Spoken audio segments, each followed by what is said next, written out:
And I believe you're smart enough, you find a way. And I believe her also. Years later, when my son born, I went to this healer because there wasn't too much treatment in Czech Republic for cystic fibrosis. And this healer said, a woman like you doesn't born anymore. You are one of the millions. How you going to be, that's how your son life is going to be. And I wonder, I said, what she meant by that? I really don't get it.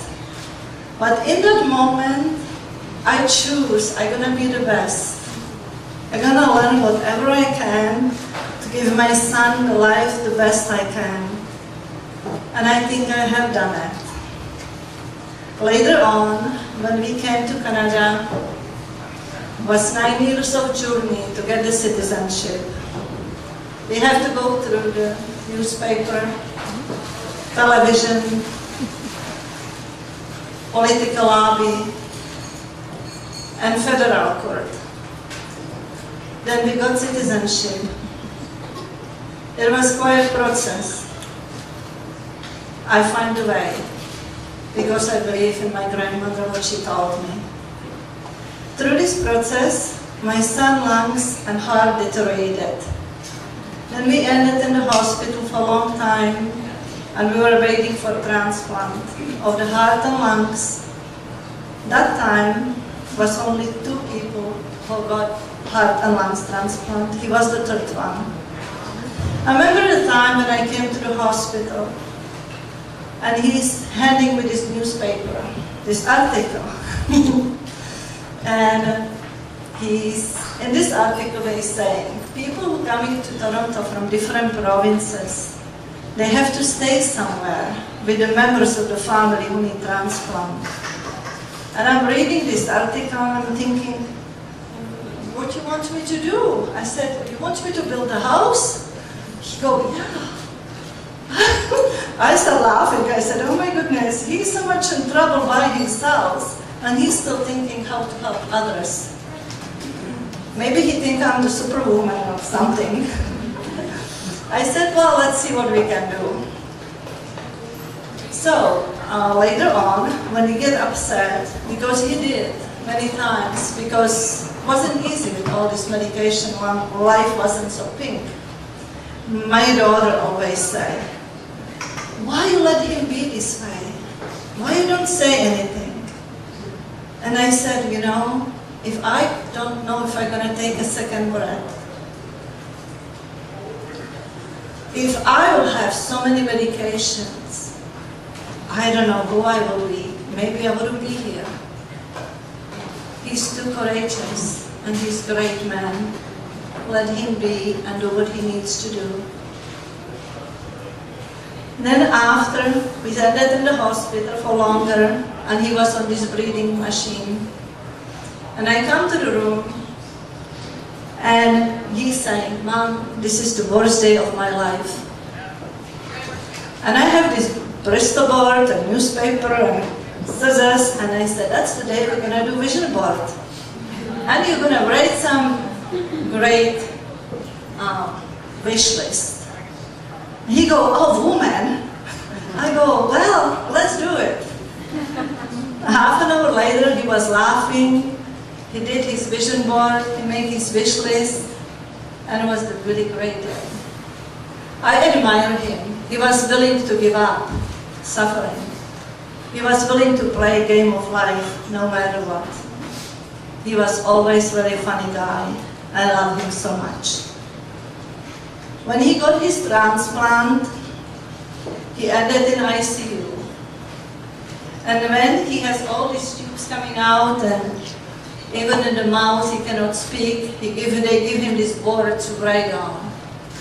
And one day I get there and he want to tell me something, and he's writing on this board, and as he's on the morphine, he writes in the air. And I'm thinking, oh boy. And he kept writing, and he gave me this board, and I'm reading it, and I'm thinking, I don't know what he say, I don't know how to read the air. And I'm looking at it, and he's waiting, and then he go, I come here, and I get there, and he's showing me he wants water. Then there is this little stick with the sponge on the end, and that's when I put it in the water, and I put it on his lips, and that's how he gets some water in his body. I put the sponge in the water, and he take my hand, and he turn it. And I go, do you want me to drink it? He go, I do. I drink that, and I go, wow, it tastes like sponge. And he go, huh? Get me out of here, woman. I almost can hear him. The nurse, she started laughing so much, and she said, you two are so funny. I never see this in my entire life. That was my son. His attitude was everything. Well, after that transplant, we ended in the other room, and his heart developed the water. And there was a water around the heart, and they said, we cannot do the transplant, we have to get this water out. Then drain these 2 holes. And I'm standing there with the suitcase, I have to go to Europe, because my mother is very ill. And I didn't know what to do. I'm looking at him, and he said his famous word, woman, go. I will be here when you come back. You're not going to change anything. Just go. I went. I saw my mother last time. I never see her again after that. I was so happy I did that.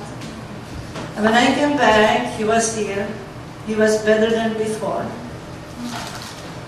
We got home, and every time, I didn't know what to do. And I was thinking, who do I ask? I call my son. And I know he's going to say the same. I ask him whatever I ask him, and he always gives me one sentence.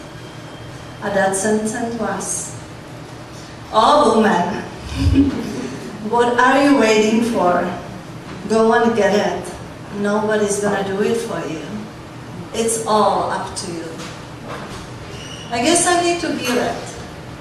He encouraged me. He gave me strength. He gave me acceptance of what things are and what things are not. He gave me total trust in the flow and belief there is something higher than we are.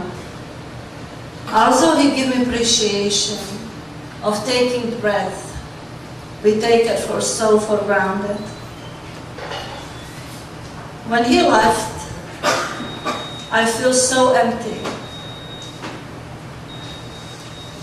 There was part of me who always will miss him.